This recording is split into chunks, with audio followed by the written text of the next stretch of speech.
Good afternoon. I'd like to call the informational meeting for August 13th to order, please, and thank you for being with us. First of all, we'll have our regular weekly staff report by Deborah Owen. Good afternoon, Sioux Falls City Council. Just a couple of reminders to remind you to get your bios into our office for your council member webpage. And then also just to update that we plan our Granicus Go Live date of September 4th. In addition, that we have a fiscal committee meeting tonight following the information. It has to do with both the bond anticipation notes and the $5 million bond for the proposed neighborhood redevelopment funding. And that should be in the overflow room after tonight's informational meeting.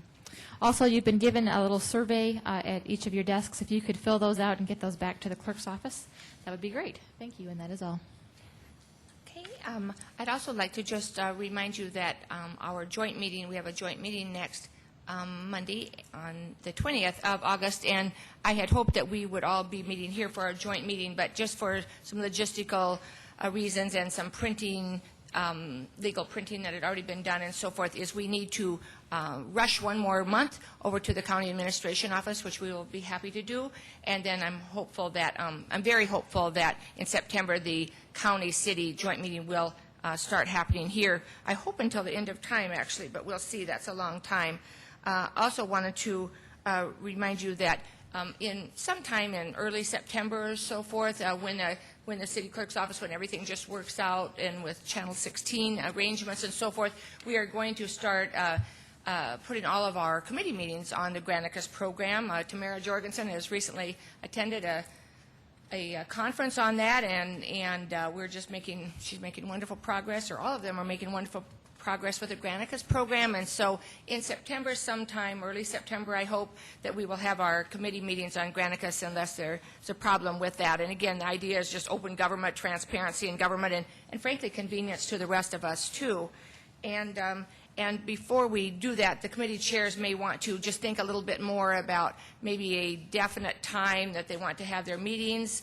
And I know the fiscal committee has already decided that, because we'll need to have a little bit more of a system that way for our Granicus program.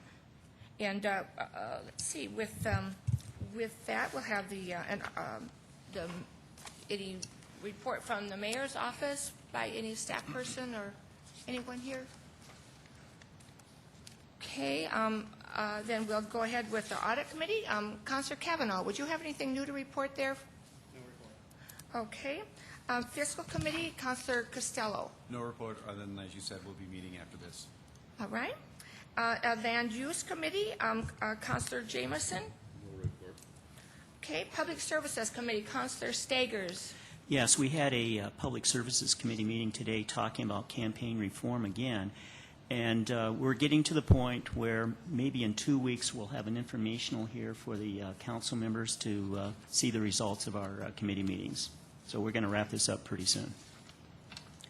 Okay, and with that now for staff reports, I'd like to call Robert Capel forward regarding, he's our environmental compliance manager for our city. And thank you for being with us, Robert. Thank you. Good afternoon. Again, my name is Bob Capel. I'm the city's environmental manager.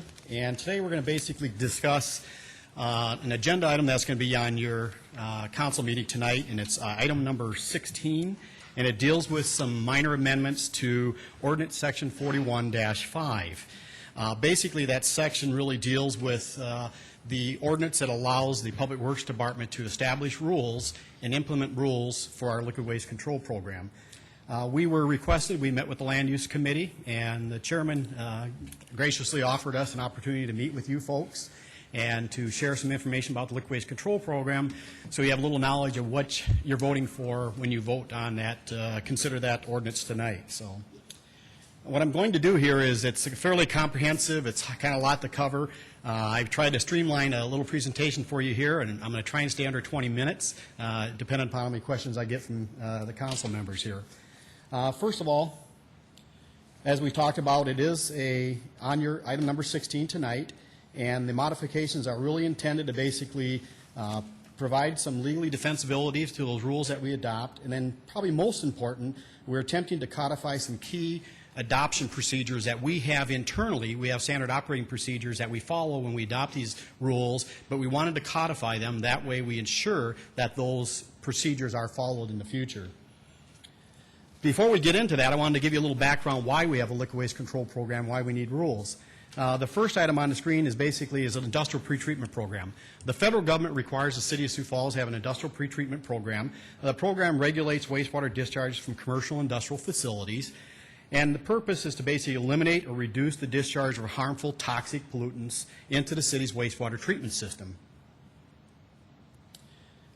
Some of the key objectives of the pretreatment program basically prevent those toxic wastes from interfering or killing the bacteria in the wastewater treatment plant. And if you're not familiar, the wastewater treatment plant is similar to a water treatment plant, but it also has a biological component. And the biological component, what we're doing is we design a system that tries to mimic the environment in a very small encased little area, and we try to treat those wastes in a very fast time. And so we have some very unique bacterial strains in the system that are very susceptible to toxic waste if they are discharged into our system. And so that's the intent of the program, to prevent somebody discharging to that system that would basically impact it. Another thing, it just tries to prevent pass-through of pollutants to the Big Sioux River. It allows for a beneficial reuse of the treatment of plants' biosolids, the sludge that is produced as a soil amendment for agricultural land. And it also is designed to help protect the treatment plant workers from any health hazards, making sure somebody doesn't discharge something down our sewer that is flammable, toxic fumes that could impact their health or life where they're working and near where they're working. That's the intent of the program. It is a federally mandated program, and we have a very good program. The Environmental Protection Agency, although a while back we basically had an audit, and we felt we were regulating the significant industrial users very well, but they pointed out a concern about the amount of hauled liquid waste that we receive, and are we properly regulating those wastes to our wastewater treatment facility. They were also concerned were any of those liquid wastes classified as hazardous waste, because under federal regulations and state regulations, the City of Sioux Falls, it is prohibited for us to accept any hazardous waste hauled to our wastewater treatment plant. What is a liquid waste? Basic liquid waste means all non-hazardous wastes that are mostly water containing no more than 25% treatable contaminants not directly discharged to the sanitary sewer system. Otherwise, they don't have a pipe to our collection system. They are basically picked up by trucks and hauled to our wastewater treatment plant. That is basically what liquid waste is. Who generates liquid waste? Basically, vehicle repair shops. They're very common. They have generate liquid waste. Auto body repair shops generate liquid waste. Car washes and truck washes generate liquid waste. And basically, why do they generate liquid waste? Because our building codes, basically our uniform plumbing code and our codes require those types of facilities to basically create little, they call sand oil traps within those facilities. And these sand oil traps are basically to kind of as a little pre-treatment system to prevent waste from those types of facilities to be discharged into the sanitary sewer. So they build up inside these little sand traps and oil traps out there in those shops. This is a typical diagram of a sand trap, or oil water separator situation that's out there in all these facilities. And this is a two-stage typical drawing. If you look, basically, the wastewater from the floor drains to the shop, drain into the first chamber, and the first chamber is basically designed to remove out solids, some inorganic materials, heavy materials, basically sand, grit, gravel, bolts, nuts, screws, anything comes from the shop, the metal filings, those types of things. So those heavy materials are set out in the first chamber. The clearer water then goes into the second chamber, and the second chamber also removes solids, but it also is really intended to remove floatable materials, materials that would float on water. Fuel, oil, grease, those types of things that basically would float on water. And what we're attempting to do is prevent those things from getting into our sanitary sewer collection system so it doesn't impact our system. But that's basically a typical drawing showing what takes place in these little mini treatment systems inside of each one of those shops. This is just a couple shots of what you go out to in a shop and look like. There's just a square hole in the floor. This is a shot of looking down in one of the sand trap interceptors when it's full. The grate is opened up. You can see there's water in there. There's a little grease and oil on top. Next picture is basically a picture showing one of the interceptors cleaned out, the first and second stage. Basically, now we have all this waste in these little mini wastewater treatment plants. What happens to it? Basically, what we do, we have 10 liquid waste haulers that are licensed with the City of Sioux Falls. And these haulers basically have trucks that are licensed with the city, and they basically go out to these facilities and they vacuum up and clean out these interceptors, and then they bring it to the City of Sioux Falls. So that's basically what liquid waste is, where it comes from, and how it is disposed of. Back to the question about EPA's concern. Are we properly regulating those waste?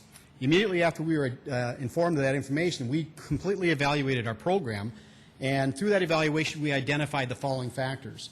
First of all, the majority of our liquid waste we found did not comply with our local limits.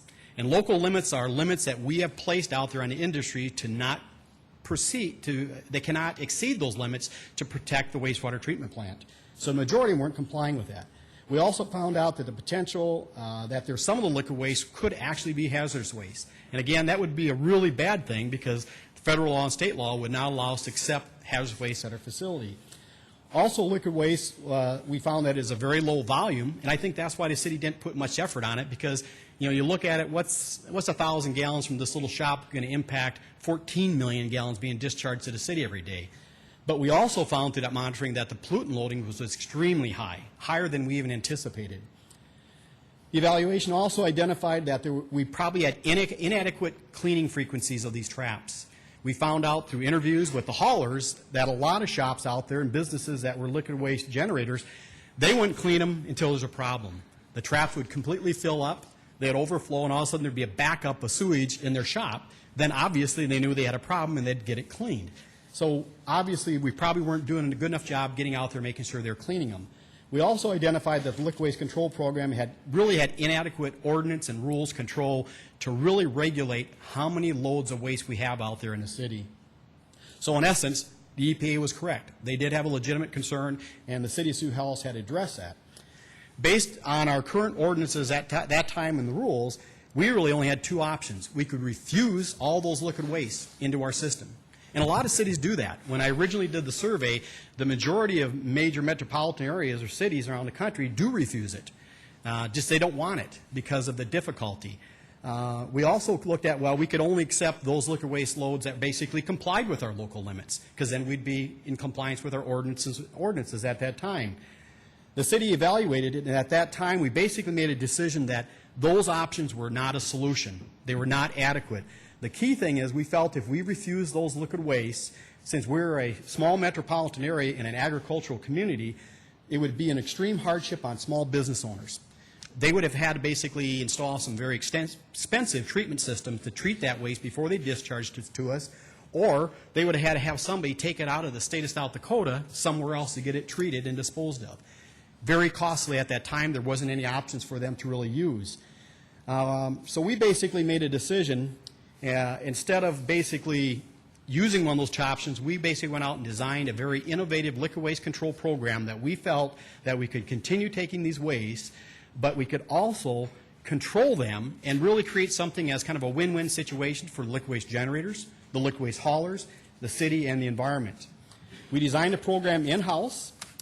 Our goals of that program were basically to ensure that we accepted no hazardous waste from these liquid waste generators.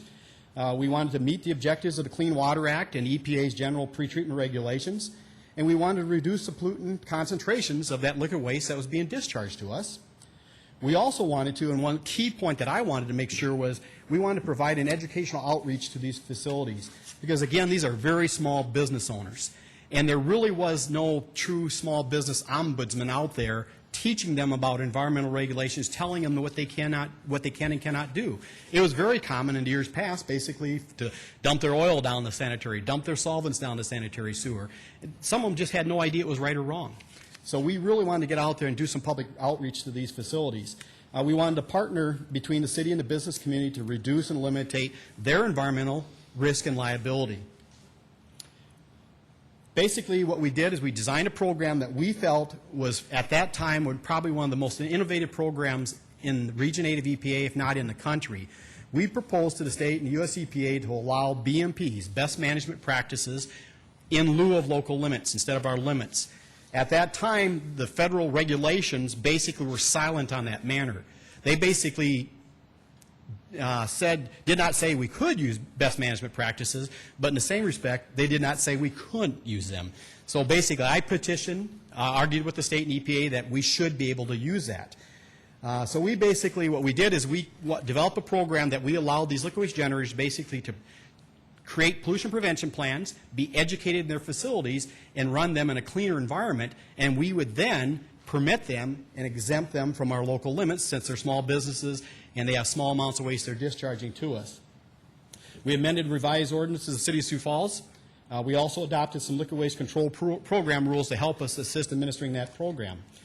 One of the key rules or ordinances that was adopted back when we did this was that liquid waste generators that were in compliance with our liquid waste generator permit were exempt from the local limits like I've talked about that are within the city ordinances. That was a really forward-thinking type situation in that time that really benefited the businesses and also benefited us.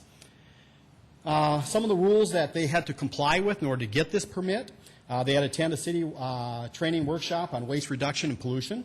They had to complete a liquid waste generator questionnaire, and the questionnaire is really designed to basically help them identify what kind of waste they have out there. What are they generating? What chemicals are they using? Can they do better things to prevent those pollutants even being generated in the first place?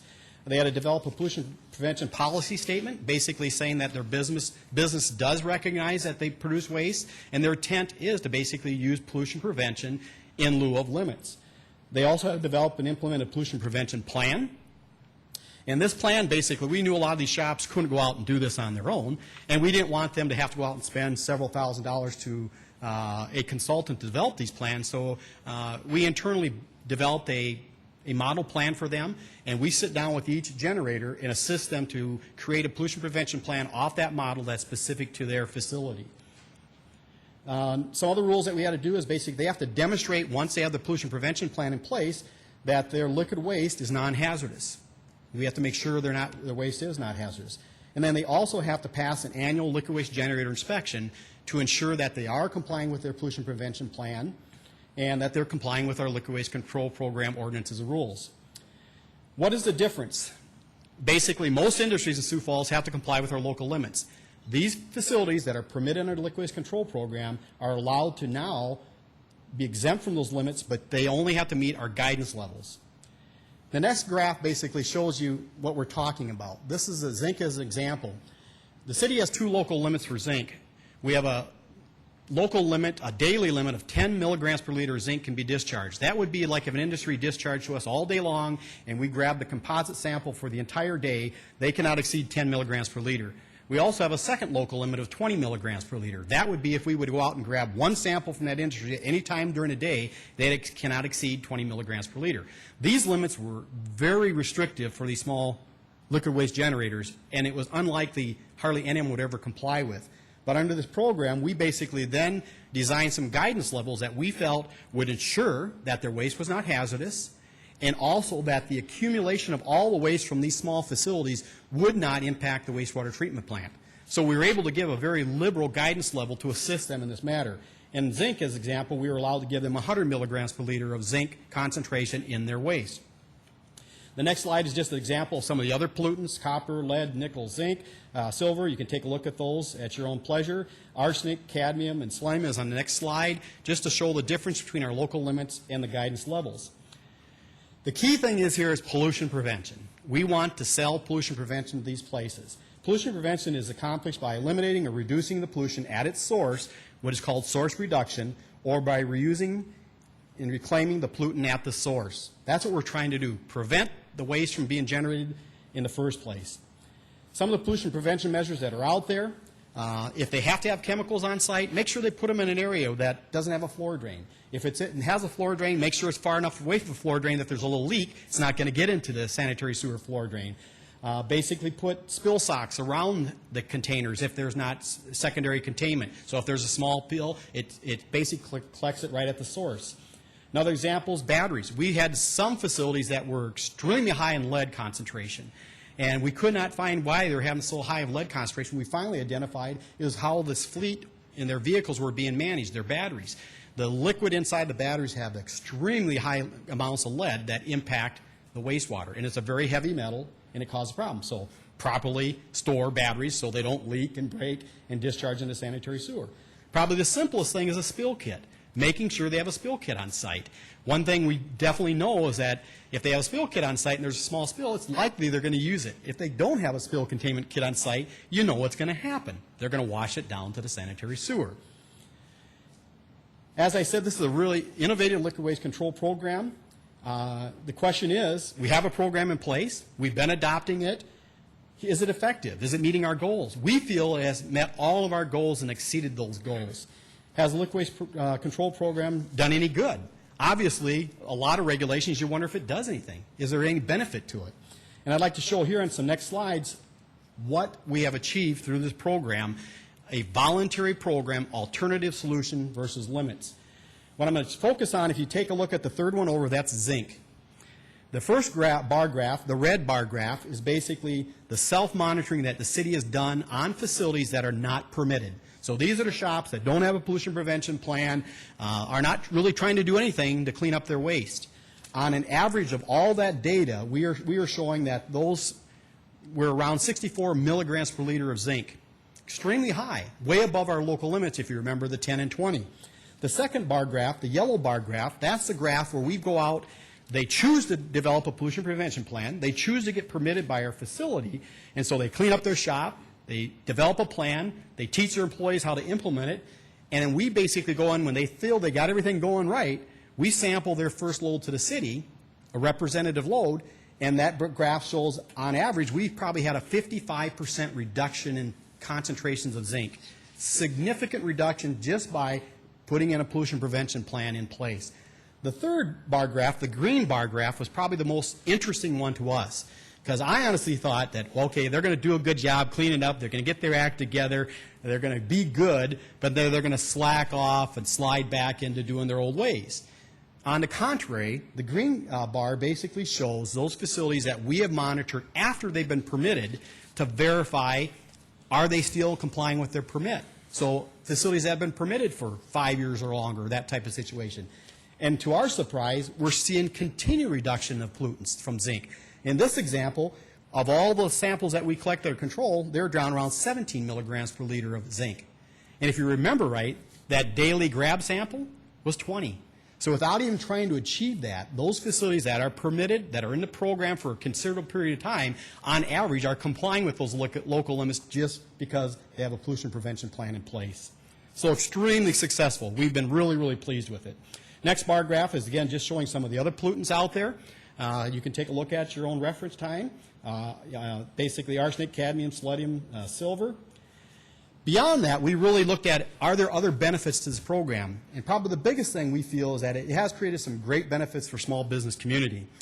First of all, it maintained a local, cost-effective option. If you recall, there was discussion of just denying that waste completely to the City of Sioux Falls.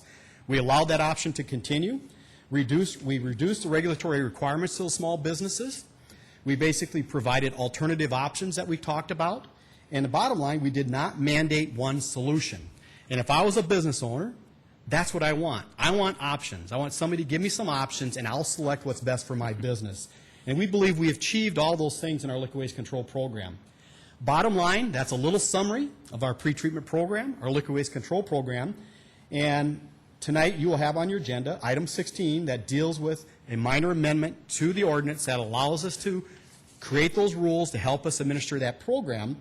And some of the key things is that we want to make sure we codify the things that we have in procedure in the ordinance to ensure that they are done. First thing, we want to make sure that just not anybody in Public Works can go out there and adopt rules. It can only be pursued by the Public Works Director. Second of all, we want to make sure that those rules are filed with the city's clerk's office for the city council. And then third of all, we want to make sure that the public does have proper due process. And the key things, we want to make sure that the formal public notice is placed in the newspaper about the rules, that the rules are posted on the city's website, and that these postings and publishings have to be done at least 30 days before we consider the effective date of those rules. So bottom line, to allow the public, the people that are regulated by these rules, to make you comment or express any concerns with them. That's my summary for today. And I have with me today, to assist me, is Dave McElroy. He's one of my environmental analysts with the Environmental Division of Public Works. And I'm open for any questions that you may have. Councilor Costello. Do you know, these geared mainly to shop owners, garage shops, things of that nature. What is the cost to implement? I can give you an average cost, and what I'm going to give you a cost is basically, we did set up some fees when we established this program. They pay fees for the permit to develop it. They pay fees to basically have the inspection done on an annual basis. On an average shop, if they're in compliance, they would pay about approximately $80 per year for administrative fees to have this permit. But they do pay additional costs because we charge what we call a coupon fee. Basically, every load that we accept from them, we have them fill out a coupon to ensure what waste it is. Basically, it's a manifest. And they pay $15 per coupon for that manifest. And that coupon is basically also used to pay for the treatment costs of that waste being disposed of at the wastewater treatment plant. So when you look at the coupons and administrative fees, it's probably anywhere from $80 to $150 a year on average. Okay, that's the cost that they actually have to pay to the city. That is correct. What about, is there any kind of, do you have any kind of idea on what the cost is to implement the program for the business themselves? We don't have any specific costs, what it costs them to implement it, but we have basically found there's very limited cost to them outside of those administration fees and the actual hauling costs to bring it to the city. Those are pretty much their costs. I mean, beyond that, it's just costs of making sure that their employees, trained in their pollution prevention plan. Okay. What you're proposing, I think, makes a lot of sense to me, although it's the first I've really heard anybody really talk about it. I'm curious as to what the Land Use Committee's thoughts were on it after delving deeper into it. But the one question I'm wondering is how often are we going to have these how often do you change these rules? And why would we not act on these as a city council versus just giving the public works director, carte blanche on? That would be your decision to consider. In the past public works management, the past city attorney's office, and I believe council basically approved us to adopt those rules internally with public works. There was the decision not to put them in ordinance because really they're just an extension of an ordinance. Like example, our ordinance says you can only discharge liquid waste to the city at the designated point. Well, our rules basically clarify that. Our rules basically say, here's the 3 places specifically you can discharge to. So they're really more clarification. The ordinances basically says, in ordinance, that you are exempt from our local limits if you have a liquid waste generator permit, where the rules then say, what do you need to do to get that permit? So in the past, it was decided that rules were okay in this situation because they were an extension of the ordinance. They weren't a standalone without ordinance giving it authority. There has been discussion over the years. I've been a strong advocate of the Home Rule Charter and a strong advocate of having administrative rules, just like the state of South Dakota. Sometimes you don't want every little thing in codified law, which would be our ordinances like the state. Sometimes you need a place to have an alternative like an administrative rule procedure. But right now, that's what we are implementing. We have only adopted one set of administrative rules, and that's specifically to the Liquid Waste Control Program. And to answer your question, we have only modified those rules twice, since we've adopted them. And they're very minor modifications. All the people that are involved with are shared with that information. So, one more question. Yes. Is this, it seemed like a lot of what you were talking about, is it really relating to hauled liquid waste? Only to hauled liquid waste. Councilor Jameson? Basically, the rules have been in place in the past. This merely states more or less who can enforce those rules or who is responsible. It's the Director of Public Works, because he is listed as the manager. That's really the change in the ordinance, if I'm correct. Correct. And then also stating that we will put the rules in the newspaper, public notice, and we will also post those rules, because we do them, and we have that part of our standard operating procedure. Now we're just putting that in ordinance to ensure that it does get done. Any other questions or comments by anyone else on the Land Use Committee or whatever? Okay. Bob, thank you very much for being with us today. Thank you. And Councilors, I'm sorry, I didn't mean to skip open discussion. I've just been going too fast all day long, frankly. I'm sorry about that. One quick comment before we go into open discussion, or it's kind of on the open discussion agenda, I guess. I would just like to remind you of something that I shared with you a while back, is that this year, as you all know, we are voting tonight on our capital improvement amendments. But again, to we are just going to have the Assistant City Clerk, who's working with us this evening, read the amendments and give the counselor his or her, notice, recognition, or whatever for the amendment. But then we will need a second to do any discussing. And you know that I will not be presiding tonight because the mayor does that at our 7 o'clock meetings. But that is how we're going to do that this year. I believe those are the directions I've suggested to him anyway. And so I'd really appreciate your cooperation on that. You all know that I'm always trying to spend more money, and frankly, if there's not a second for some of my proposals, we might as well not spend all night here keeping you here. So anyway, we'll give that our best shot. Now, open discussion. Any other open discussion? Yes, Councilor Stagers. Yeah. Dee, there are a number of things, if I could mention to my colleagues on the City Council. First of all, I think some of you just received this agenda item number 12, dealing with $150,000 that Planning and Building Services wanted to spend on the facade and also some visual art downtown. I have an amendment to take that $150,000 and use it for the Hayward drainage improvement. So I wanted you to be aware of that. And there are actually 3 amendments that deal with that, but fundamentally that's what's going on here. Taking $150,000 from the easement, facade easement, and $50,000 for the visual art on North Phillips Avenue and using it for drainage purposes.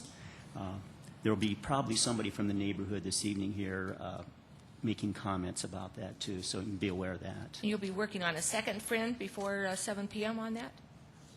Oh, yes. Okay, right. otherwise we won't be discussing it. I think we might have some friends on this one. So. Okay, all right. Councilor Costello? Councilor Staggers, that Hayward, wasn't Mark working on the design in 08 and then the money for the fix in 09? That's right. We're speeding this up. Yes. Mm-hmm. And that, I mean, I was under the assumption that we needed a certain amount of time to get the design work done, but you want it all done in 08, is that? No. Let me see here. The amendments, let's see here. I'm sorry, We're going to have the $150,000 for this year, 2007. So, we're having these various amendments for changes in the 2007. Okay, so we're using the $150,000 for that. Then, yes, next year, 2008, that's when the bulk of the money would be spent. Councilor Brown? I see Mark Cotter in the audience. Could you address that, Mark? Are you prepared to get going on it that soon? Mark Cotter with the Office of Public Works. I can give you an update on where we're currently at. We did move forward with the analysis and preliminary design. We should have a consultant on board within 30 days. The current schedule is to have the analysis done, the accepted alternative, and the cost by mid-November. And until we have that analysis done and a good tangible cost, I couldn't recommend at this point the scope of that project and what that amount will be. And so right now, mid-November, we'll actually have some really good tangible information for you and the construction cost. Councilor Costello? I don't know if Councilor Staggers intended to say 2007 or not, but do you need funding for 2007 in order to get the analysis done and determine the scope of work that needs to be done? Not at this point. We've funded that with an amendment and a previous amendment to initiate that. It is under $50,000 to perform that work. That's what's been loaded per se for that work. And then once that analysis is done, we will come back to you with a process of when we expect that to be funded. One thing we would like to do, just like all utilities, we'd like them to stand on their own, and storm drainage funds, as this is currently in the 8 to 12 program. It is in the out years of 11 and 12, but it's coded as storm drainage dollars. And so one of the key things that we will look at once we have the cost is inside that program, is there a storm drainage project that we could switch priority, or through the competitive bidding process, will there be carry forward dollars that we could utilize to do the project? And it's very difficult for us to speak to, because until we have a good tangible cost estimate, I think we'd be speaking out of turn. Yeah, if I can comment, yeah, the purpose of these amendments is for the City Council to actually make policy on this one here, and to demonstrate that this is something we want done immediately. Right now, this is to be done in 2011 and 2012. So, I realize that, $150,000 for this year, you might not spend it all, but of course, you can carry it over into the future years to do that. But this is, really a very strong policy statement saying, this is something we want done immediately. Because, we have been dealing now with this last several years with drainage problems in central Sioux Falls. And, we've got most of those taken care of, but here's one that we found. And we'll have pictures here to show you the flooding that's taking place. And, it's something we want to take care of because we've been taking care of the rest of the central city. Certainly. Yes, sorry, Councilor Liz? I'd like to commend Councilor Staggers for his noticing this here and his attempts here to correct the situation. But I have been working with Public Works on this for quite a while, ever since it was brought to our attention. And we did move this up, and I believe that the money to correct this should come out of our drainage fund. And we did, I would estimate that we probably have over $2 million more of that money coming in this year because of the increased assessments that we have put on our drainage money. I also am very optimistic that we're going to have the engineers' estimates on a lot of projects out there are usually a little bit higher, quite a bit higher than the competitive bids come in, and I think we're probably going to have some extra money in there. The other part is that I see that Dr. Staggers took $80,000 out of year 2011 and $980,000 out of 2012, which is a little over $1 million. And I'm not, those numbers were put in there, at a time when the entire project was, and I'm talking about the Edison, the tubes that are underground at Edison and Spellerberg were not done and figured in there. And I'm not sure those are good numbers anymore. What I guess after extensive conversations with Mark, I believe that Public Works thinks this is a priority project. I believe it's that they're going to take care of this here without taking money from one fund and putting it into another one. And I'm very optimistic, and this is something that I intend to monitor. And I just have good faith in Mr. Cotter. And another thing is this drainage improvement was part of a plan, but the plan changed, and this was the tail end of the plan. So actually, the reality is this end part of the drainage plan wouldn't have gotten done any sooner than right now, had it been added on to the project in the end anyway. So it was good that the neighbors brought it to our attention, but I believe we're on track with this. I believe it's going to get finished on time. And I just have confidence in Public Works that they will get it done. Thank you. Councilor Brown, and then Clarify for me, Mark, your intent is to do it sooner than what is programmed in CIP in 2011, 2012. Your intent is to do it sooner than that? Our intent is to do it sooner, and the key thing for us is to identify the cost. One of the things that I want to bring in light of, there is not significant property damage. There is street flooding that has occurred, that we do have those issues in other parts of the city that we're working toward. What our hope is that, and what I've personally have told the neighborhood, is that once we've identified that there's a problem, we're going to find the solution, and then we're going to, with that cost, then we're going to be able to program it either in one project or in two projects. I would expect it'll be one. And whether that will fit in our program in 08, 9, or on the outside 10. And so that's our current direction. And it's also your intent to take the money out of the correct pot, so to speak, out of storm drainage instead of... That's right. I think, too, just in light of the heavy rains that occurred in May of 2004, there were several small drainage improvement projects that have been deferred till the incoming years because we really focus those dollars in those neighborhoods. And so,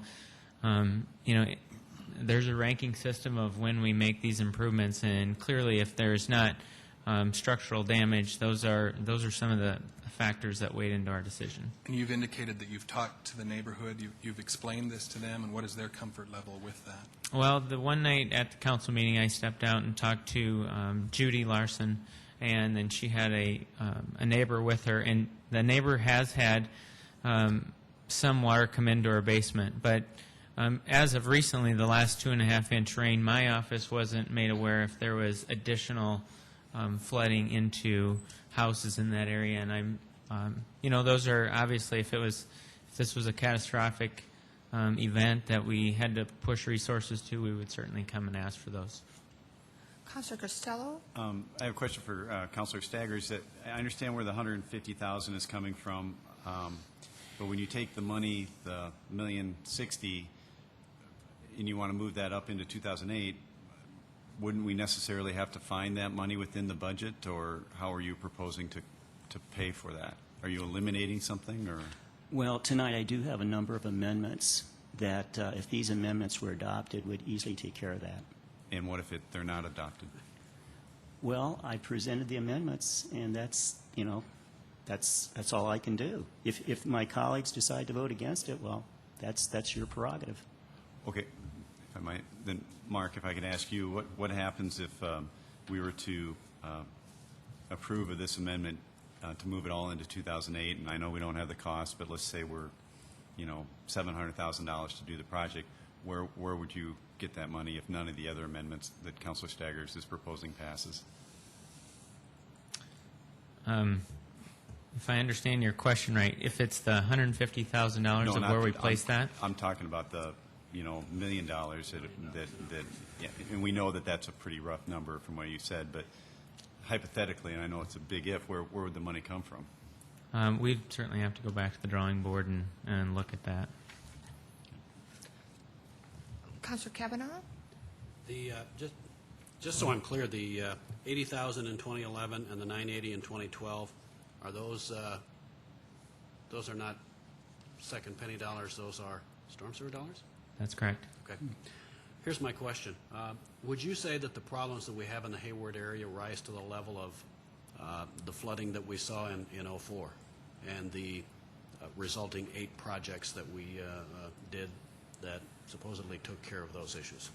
Well, I think some of the research that we are doing with this consultant is, was there significant sewer backups that inundated not only the streets but also the sewer?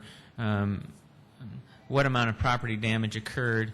And so we're doing that background on that. But from what I've been told in the at least preliminary findings is that there was not significant house damage. This is more deep ponding in streets, and they want this corrected.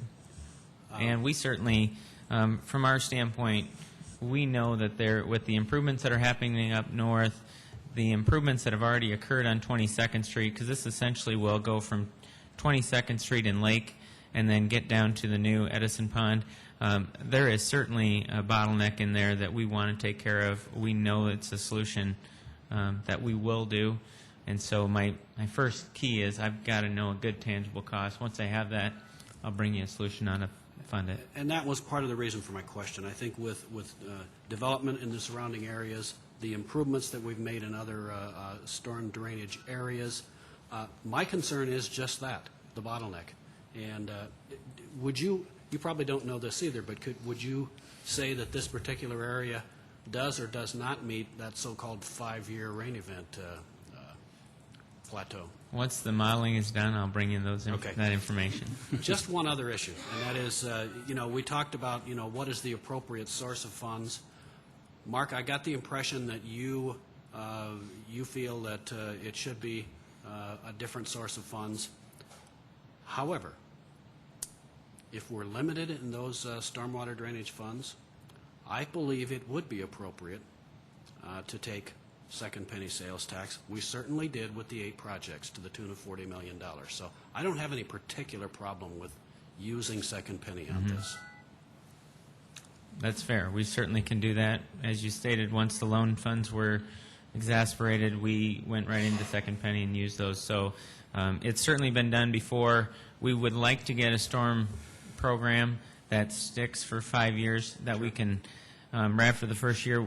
Just like the other utilities, we will conduct an analysis of not only the expenses but the revenue classes to make sure that plan is being matched. I realize that the fact that these neighbors are in the Colville Avenue area, that it bodes certainly attention. Councilor Stagers, I believe you had a couple, did you have a couple other comments? I guess I would say that in talking, I think their neighbors would want this done as soon as possible.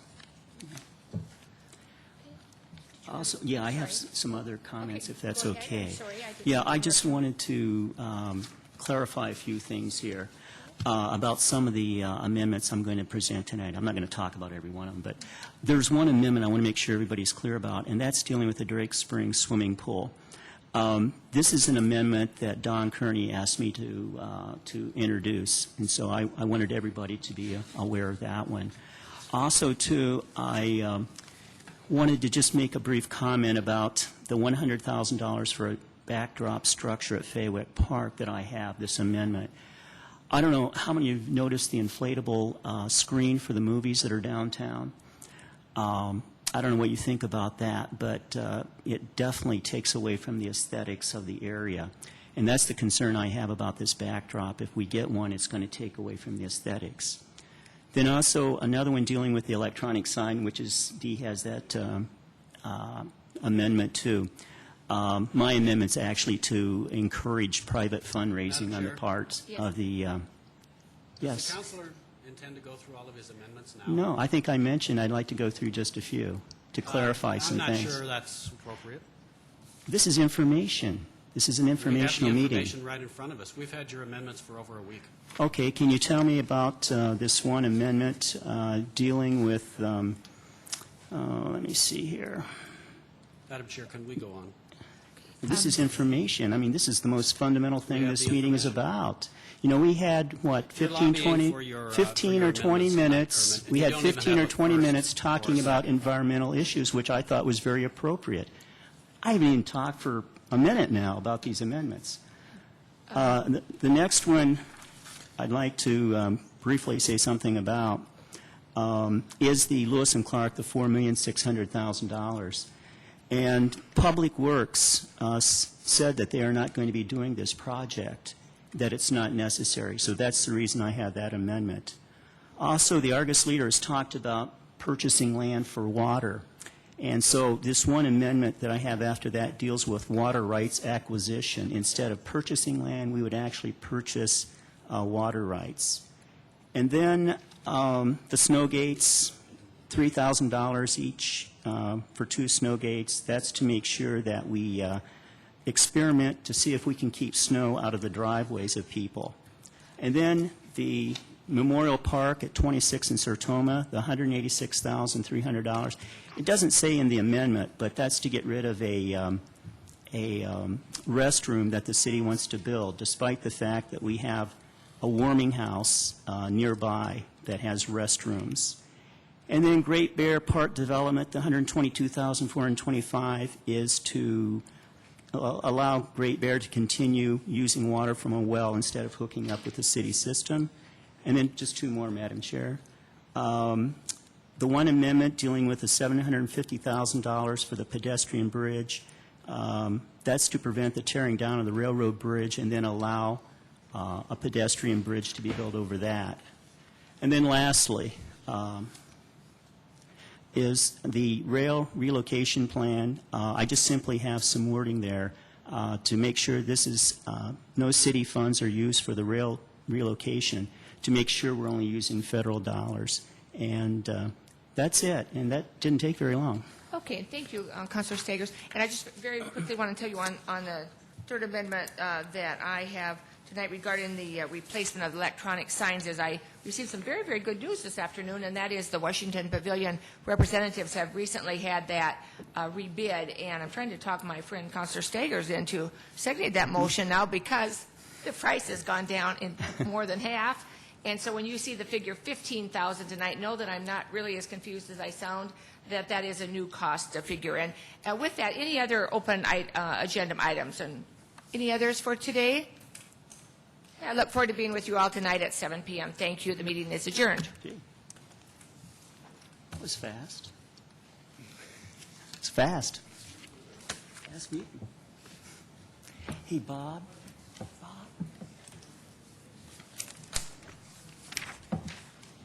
Judy's going to be here tonight. Is Judy right here?